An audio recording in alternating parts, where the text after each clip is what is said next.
আজকে তেঁতুল দিয়ে চুনো মাছের টক করব, তার জন্য চুনো মাছগুলোকে ভালোভাবে বেছে নিচ্ছি। এই চুনো মাছ বাছতে একটু সময় লাগে। কিছু বলতে হবে?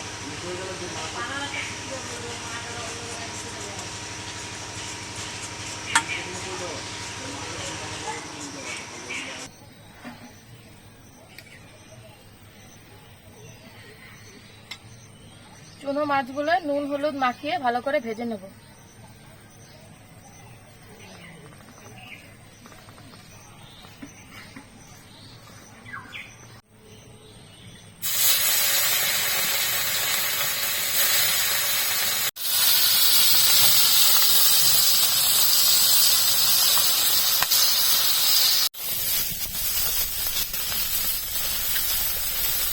মাছগুলো একটু কড়া কড়া করে ভাজবো।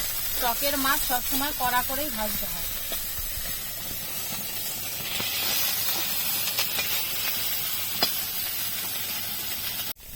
একটুখানি তেঁতুল আগের থেকে জলে ভিজিয়ে রেখেছিলাম, এবার এটার এই যে খোসাগুলো বাদ দিয়ে দেবো। মাছগুলো ভালো করে ভাজা হয়ে গেছে, এবার তুলে নেব।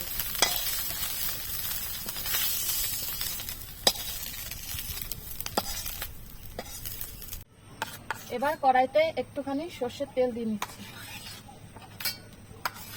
তার মধ্যে দিচ্ছি 2টো শুকনো লঙ্কা আর কিছুটা গোটা সর্ষে।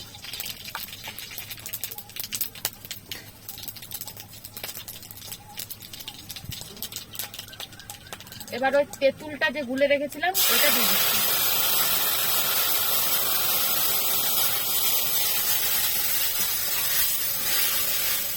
এবার দিচ্ছি স্বাদ মতো নুন আর হলুদ।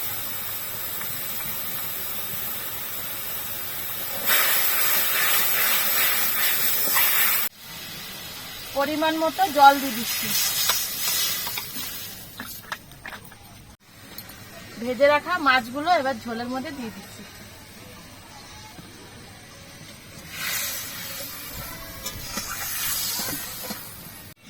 এই চুনো মাছের টকে একটুখানি সর্ষে বাটা দিলে স্বাদটা ভালো হয়, সেই জন্য একটুখানি সর্ষে বাটা দিয়ে দিচ্ছি।